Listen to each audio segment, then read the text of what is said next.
Open టాక్కి స్వాగతం. ఇప్పుడు రాష్ట్రంలో ఎక్కడ చూసినా ఒకటే చర్చ, వాలంటీర్ల చర్చ. నిబంధనలకు విరుద్ధంగా అధికార పార్టీ నేతలకు ప్రచారం చేస్తున్నారని, వారికి ఓటేయాలని చెప్పి ఓటర్లను ప్రభావితం చేస్తున్నారనేది రాష్ట్ర వ్యాప్తంగా నడుస్తున్నటువంటి చర్చ. ఇప్పటికే సామాజిక మాధ్యమాల్లో కానివ్వండి, వివిధ న్యూస్ ఛానల్స్లో కానివ్వండి, పత్రికల్లో కానివ్వండి, దానికి సంబంధించిన ఫోటోలు కూడా వైరల్ కావడం జరిగింది. దీంతో ఎలక్షన్ కమిషన్ కూడా కొరడా జులిపించడం మొదలుపెట్టింది. ఎక్కడైతే ఆధారాలతో సహా రెడ్ హ్యాండెడ్గా పట్టుబడ్డారో వాళ్ళ మీద వేటు వేయటం ప్రారంభించింది. అయితే చాలామంది అనుకోవచ్చు, కేవలం సస్పెండ్ చేసి మమ్మల్ని వదిలేస్తారేమో, వాలంటీర్ ఉద్యోగం మట్టిగా పోద్దామని చెప్పి చాలామంది అనుకోవచ్చు. అక్కడితో పోతే పర్లేదు, సరే అది వదిలిపోయింది అనుకోవచ్చు. కానీ ఎలక్షన్ కమిషన్ నిబంధనలు ఉల్లంఘిస్తే మీరు చట్టరీత్యా శిక్షార్హులు అవుతారు. అంటే మీ మీద కేసులు కూడా నమోదు చేస్తారు. ఒక్కొక్కసారి దాని తీవ్రతను బట్టి అది నాన్ బెయిలబుల్ కేసు వరకు కూడా వెళ్ళే అవకాశం ఉంటుంది. తాజాగా ఇప్పటికే ఎలక్షన్ కమిషన్ దానికి సంబంధించిన ఆదేశాలు కూడా జారీ చేసింది. ఎప్పుడైతే మీరు రాష్ట్ర ప్రభుత్వ ఖజానా నుంచి డబ్బులు జీతంగా తీసుకుంటున్నారో మీరు ఖచ్చితంగా ఆ ప్రజాప్రాతినిధ్య చట్టం పరిధిలోకి వచ్చేస్తారు. అది మీరు గౌరవ వేతనంగా తీసుకుంటున్నారా లేదా ఇంకో వేతనంగా తీసుకుంటున్నారా అనేది పక్కన పెడితే, మీరు రాష్ట్ర ప్రజల సొమ్ముని జీతంగా తీసుకుంటే ఖచ్చితంగా మీరు ప్రభుత్వానికి లోబడి ఉండాల్సిందే. ఇప్పుడు ప్రభుత్వానికి లోబడి అంటే మీరు ఎలక్షన్ కమిషన్ అండర్లో ఉన్నారన్న సంగతి గుర్తుపెట్టుకోవాలా. జగన్మోహన్ రెడ్డి పవర్స్ అన్నీ అయిపోయాయి. ఇక ఆయన ఒక రకంగా చెప్పాలంటే కూరలు బీకిన పాము లాంటి వాడు, పవర్స్ ఏమీ లేవు. సో ఆయన ఏదో మిమ్మల్ని కాపాడుతాడని మీరు అత్యుత్సాహం చూపిస్తే ఎలక్షన్ కమిషన్ పెట్టే కేసుల గురించి చాలామందికి తెలియకపోవచ్చు. అవి అంత ఈజీగా పోయే కేసులు కాదు. రేపు ప్రభుత్వాలు మారిన తర్వాత కూడా ఆ కేసులను కొట్టేయలేరు, అది గుర్తుపెట్టుకోవాలా. జగన్మోహన్ రెడ్డి మళ్ళీ గెలుస్తాడులే, మా కేసులు కొట్టేస్తాడని చాలామంది అనుకుంటూ ఉండొచ్చు. బట్ రేపటి రోజున ఎలక్షన్ కమిషన్ పెట్టిన కేసులను జగన్మోహన్ రెడ్డి కూడా ఏమీ చేయలేని పరిస్థితి. రెండోది, మీ మీదగానే కేసులు పెట్టి అరెస్ట్ చేస్తే మీ కూడా తిరిగిన వాళ్ళు కూడా మిమ్మల్ని తీసుకెళ్ళడానికి వచ్చే పరిస్థితి ఉండదు.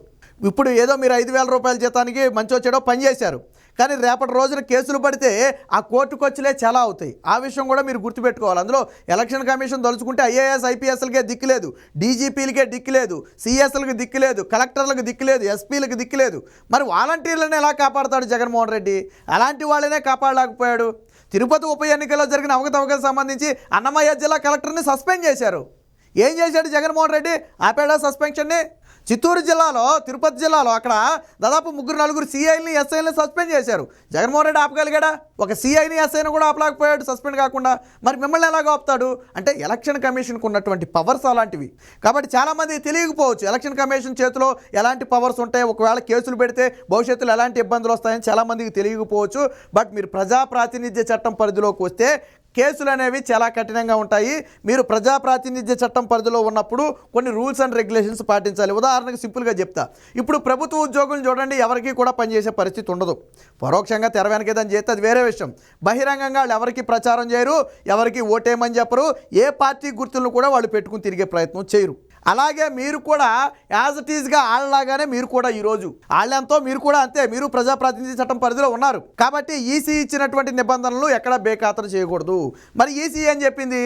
ఎక్కడా ఎలక్షన్ విధుల్లో మీరు పాల్గొనకూడదు, అభ్యర్థుల తరపున ప్రచారం చేయకూడదు, ప్రజలను ప్రలోభ పెట్టే విధంగా ఎటువంటి పనులు చేయకూడదు, ఇంటింటికి తిరిగి వారిని ప్రలోభ పెట్టకూడదు, ఇలాంటి కొన్ని ఆంక్షలు విధించింది. కానీ ఇప్పుడు వాలంటీర్లు పూర్తిగా వాటిని తొంగలో దొక్కుతున్నారు. అభ్యర్థుల వెనకాల ప్రచారానికి వెళ్తున్నారు, ఇంటింటికి వెళ్ళి జగన్ కోటేయమని చెప్తున్నారు, లేదా మీ పథకాలు పీకేస్తామని కొంతమంది బెదిరిస్తున్నారు. ఇవన్నీ కూడా చట్టరీత్యా శిక్షార్హమైన నేరాలు. ఒకవేళ సెక్షన్ల కింద కేసులు పడితే అంత ఈజీగా మీరు బయటపడలేరు. ఇవి ఎన్నికల కమిషన్కు సంబంధించి సెక్షన్లు వేరే ఉంటాయి, ఎలక్షన్ నిబంధనలు వేరే ఉంటాయి. జగన్మోహన్ రెడ్డి నిబంధనలాగా ఇవి ఉండవు. ఆ విషయాన్ని గుర్తుపెట్టుకోవాలి. సో దీనికి సంబంధించిన వార్తోటి వచ్చింది, ఒకసారి చూద్దాం ఆ సెక్షన్లు ఎలా ఉంటాయి ఏంటనేది. సో ఇక్కడ చూడండి, కోడి దాటే వాలంటీర్లపై కేసుల కొరడా. ప్రజాధనం వేతనంగా తీసుకుంటే వాళ్ళు పబ్లిక్ సర్వెంట్ కిందే లెక్క. అంటే నేను ఇందాకే చెప్పా, ఒక ప్రభుత్వ ఉద్యోగి ఎంతో మీరు కూడా అలాగే ప్రవర్తించాలి. అది గౌరవ వేతనమైన అదే లెక్కలోకే వాళ్ళు ప్రజా ప్రాతినిధ్య చట్ట పరిధిలోకి వస్తారు. సెక్షన్ 123, 129, 134A అనేది ఉల్లంఘించకూడదు. ఐపీసీ సెక్షన్ 171F కింద వాళ్ళ మీద కేసు కూడా పెట్టొచ్చు. ఓటర్లను ప్రభావితం చేయటం, ఎన్నికల్లో అక్రమాలకు పాల్పడటం అనేవి తీవ్ర శిక్షార్హమైన నేరాలు. న్యాయ నిపుణులు స్పష్టీకరణ, ఈసీ ఆదేశిస్తే చర్యలకు సిద్ధం. ఇప్పుడు ఒక వైసీపీ నేత వెళ్ళి మాకు ఓటేయండి అని అడగటానికి, ఒక వాలంటీర్ వెళ్ళి మాకు ఓటేయండి అని అడగడానికి తేడా ఉంది. వాళ్ళు పార్టీకి చెందిన వ్యక్తులు కాబట్టి వాళ్ళ పార్టీకి ఓట్లు ఏమైనా అడుగుతారు, వాళ్ళేమీ ప్రజాధనాన్ని జీతంగా తీసుకోరు. కానీ వాలంటీర్లు కానీ ప్రభుత్వ ఉద్యోగులు కానీ లేదా ఎవరైనా సరే కాంట్రాక్ట్ ఉద్యోగులు కానీ ప్రభుత్వ ఖజానా నుంచి జీతంగా తీసుకుంటే వాళ్ళు ఎట్టి పరిస్థితుల్లో ఎలాంటి ప్రచారాల్లో పాల్గొనకూడదు. ఇతర ఉద్యోగాల్లాగే వాలంటీర్లు కూడా విధులకు దూరంగా ఉండాలి. ఏది వీటికి సంబంధించి. కాబట్టి ఆ ఒకవేళ నిబంధనలు ఉల్లంఘిస్తే మనం ఇప్పుడు మాట్లాడుకున్న సెక్షన్ల ప్రకారం కేసులు పెట్టొచ్చు. ఈసీ కూడా ఒక సహనం వరకే చూస్తుంది. ఒకవేళ మితిమీరుతున్నారు అంటే ఒక్క చిన్న సంతకం పెడితే చాలు. ఈ ముఖేష్ కుమార్ మీద ఎలక్షన్ కమిషనరు ఒక చిన్న సంతకం పెట్టి సర్క్యులర్ విడుదల చేస్తే ఎవరైతే అభ్యర్థులతో వాలంటీర్లు రెడ్ హ్యాండెడ్గా దొరికారో వాళ్ళ మీద తక్షణమే కేసులు నమోదు చేయాలని చెప్పి ఒక సర్క్యులర్ విడుదల చేస్తే రాష్ట్రం మొత్తం కూడా కేసులు పడిపోతాయి. ఆ తర్వాత మీరు చాలా తీవ్ర ఇబ్బంది పడాలి. 5,000 రూపాయల జీతానికి పనిచేశారు, దానికి ఎన్ని రెట్లు మీరు ఇప్పటివరకు తీసుకున్నది మొత్తం కూడా కోట్లు ఖర్చు పెట్టాల్సి ఉంటుంది.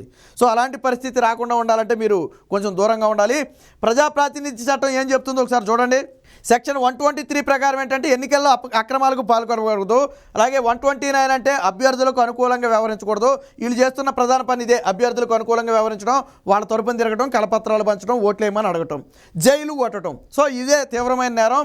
ఇక 171F అంటే ఏంటంటే ఓటర్లను ప్రభావితం చేయటం, ఏదో రకంగా భయపెట్టో బెదిరించో లేదా ఇంకోటి చేసో ప్రభావితం చేయడం అనేది తప్పు ఖచ్చితంగా. సో వాలంటీర్లు కూడా ప్రజా ప్రాతినిధ్య చట్టం పరిధిలోకి వస్తారు. వారికి ఈ సెక్షన్లు వర్తిస్తాయి. వీటిని ఉల్లంఘించడం శిక్షార్హమైన నేరమే. కేసులు పడితే ప్రభుత్వ ఉద్యోగాలు రావు. ఇక్కడ అన్నిటికీ మించి చెప్పుకోవాల్సింది ఏంటంటే రేపటి రోజున కనుక మీ మీద కేసు పడింది అనుకోండి, సరే తేలద్దా లేదనేది పక్కన పెడదాం, మీరు ప్రభుత్వ ఉద్యోగాలు కూడా పొందలేరు. అలాగే ప్రభుత్వం ఏదైనా అవుట్సోర్సింగ్ ఉద్యోగాలు ఇచ్చినప్పుడు మీరు అందులో పరిగణలోకి తీసుకోవడానికి తక్కువ అవకాశం ఉంటుంది. కేసులు ఉన్న వాళ్ళని దూరం పెట్టే అవకాశం ఉంటుంది. కాబట్టి మీరు ఒకవేళ కాంపిటేటివ్ కన్నా ప్రిపేర్ అయ్యే వాళ్ళు అయి ఉంటే మరింత జాగ్రత్తగా ఉండడం మంచిది. ఎందుకంటే భవిష్యత్తులో అలా ప్రభుత్వ ఉద్యోగమే రాకుండా పోయే అవకాశం. మామూలు కేసులు వేరు, ఎలక్షన్ కమిషన్ పెట్టే కేసులు వేరు. నేను మొదటి నుంచి చెప్పేది అదే. కాబట్టి ఈ కేసులను ఎవరు ఏం చేయలేరు. కాబట్టి జాగ్రత్తగా ఉండాలి. సో ఇక్కడ చూడండి, కోడ్ కేసు పడితే ఇక ప్రభుత్వ ఉద్యోగం రానట్టే అని చెప్పి చాలా స్పష్టంగా రాశారు. ఎన్నికల కోడ్ అమల్లో ఉన్నప్పుడు పెట్టినటువంటి సెక్షన్లు అనేవి అత్యంత తీవ్ర నేరారోపణలు కలిగినవి. వాటిని అంత ఈజీగా బయటపడలేరు. నిరూపించుకోవడానికి టైం పడుతుంది. ఈలోపు పుణ్యకాలం మొత్తం కూడా అయిపోతుంది. మీరు ఇబ్బంది పడే పరిస్థితి వస్తుంది. కాబట్టి వాలంటీర్లు కంట్రోల్లో ఉండాలి.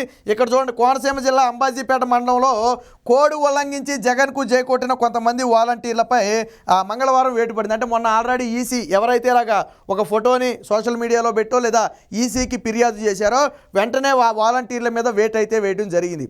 సరే వేటేస్తే ఓకే, కానీ కేసు నమోదు చేయడం మొదలు పెడితేనే తీవ్ర పరిణామాలు ఎదుర్కొంటారు. కాబట్టి ఇప్పటికైనా సరే వాలంటీర్లు విధి నిర్వహణలో కేవలం మీకు ఇచ్చిన బాధ్యత పరంగా ఏదైనా చేయగలిగింది ఉంటే చేయటం, ఏదైనా పింఛన్ ఇవ్వటం కానివ్వండి లేదా ఇంకోటి కానివ్వండి ఉంటే చేయాలి తప్ప ఎన్నికల్లో ఏ పార్టీకి, నేను ఆ పార్టీ ఈ పార్టీ అని చెప్పట్లా, ఏ పార్టీకి అనుకూలంగా వ్యవహరించకూడదు. పూర్తిగా రాజకీయాలకు దూరంగా ఉండాలి, తటస్థంగా ఉండాలి. ఒకవేళ మీరు ప్రత్యక్షంగానో పరోక్షంగానో ప్రచారం చేయాలని మీరు భావిస్తే ఖచ్చితంగా నిబంధనలు ఉల్లంఘించినట్టు అవుతుంది. దానికి ఇబ్బంది ఉంటుంది. సో కోడ్ మాకు అడ్డమా, రాష్ట్ర వ్యాప్తంగా వాలంటీర్ల బరితెగింపు, వైసీపీ అభ్యర్థులకు అడ్డగోలు ప్రచారం. సో చాలా చోట్ల వివాదాస్పదంగా అధికారులు తీరు, వీరికి వైసీపీకి ఓటేయనన్నారని భార్యాభర్తలపై దాడి. సరే అన్ని పక్కన పెడితే ఇప్పుడు ప్రత్యక్షంగా ఒక అభ్యర్థికి ఓటేయండి అని వాలంటీర్ అడగటం అంటే ఖచ్చితంగా అది తీవ్రార్హమైన నేరం. కాబట్టి ఎలక్షన్ కమిషన్ నిబంధనల ప్రకారం వాలంటీర్లు ఎప్పటికైనా సరే దూరంగా ఉండాలి. ఆల్రెడీ రేపు పొద్దున గవర్నమెంట్ మారిన తర్వాత దీని మీద విచారణ వేసింది అనుకోండి, అప్పుడు కూడా తీవ్ర ఇబ్బందులు పడతారు మీరు. జగన్మోహన్ రెడ్డి కాపాడటానికి అప్పుడేం రాడు మిమ్మల్ని. అలాగే టీడీపీ కూడా చాలా స్పష్టంగా చెప్పింది, మేము వచ్చిన తర్వాత వాలంటీర్ వ్యవస్థని తొలగించాం. అలాగని చెప్పి మీరు వైసీపీకి కొమ్ము కాస్తే తర్వాత అందుకు బాధ్యులు అవుతారు. మీరు తటస్థంగా ఉండండి, ప్రభుత్వ పథకాల వరకే మీరు పనిచేయండి. అంతే తప్ప ఒక పార్టీకి అనుకూలంగా వ్యవహరించే ప్రయత్నం చేస్తే ఇబ్బంది పడతారు. మేము వచ్చిన తర్వాత కూడా ఈ వ్యవస్థను కొనసాగిస్తామని చెప్పి ఆల్రెడీ ఇప్పటికీ తెలుగుదేశం పార్టీ కూడా చెప్పింది. కాబట్టి వైసీపీ ఉన్నా తెలుగుదేశం పార్టీ ఉన్నా మీకైతే పోయేదేమీ లేదు. మీ ఉద్యోగాలు అయితే తీరు, మీ వాలంటీర్లను అయితే తొలగించరు. కానీ మీరు ఇప్పుడు జగన్మోహన్ రెడ్డికి అనుకూలంగా వ్యవహరించి ఏదైనా విమర్శలు ఎదుర్కొన్నా, కేసులు పడినా రేపు ప్రభుత్వాలు మారిన తర్వాత తీవ్ర ఇబ్బందులు ఎదుర్కొంటారు. కాబట్టి చెప్పేది ఏంటంటే వాలంటీర్లు ఎప్పటికైనా సరే ఒళ్ళు దగ్గర పెట్టుకుని మెసలాలి. జగన్మోహన్ రెడ్డి మిమ్మల్ని ఒక ఉచ్చులోకి దింపే ప్రయత్నం చేస్తున్నాడు. దానివల్ల నష్టపోయేది మీరే, మీ జీవితాలు, మీ కుటుంబ జీవితాలే. కాబట్టి వాలంటీర్లు ఎప్పటికైనా సరే ఎన్నిక నిబంధనలు పాటించాలి. లేకపోతే దానికి సంబంధించి కేసులు ఎదుర్కోవడానికి కూడా సిద్ధమై ఉండాలి.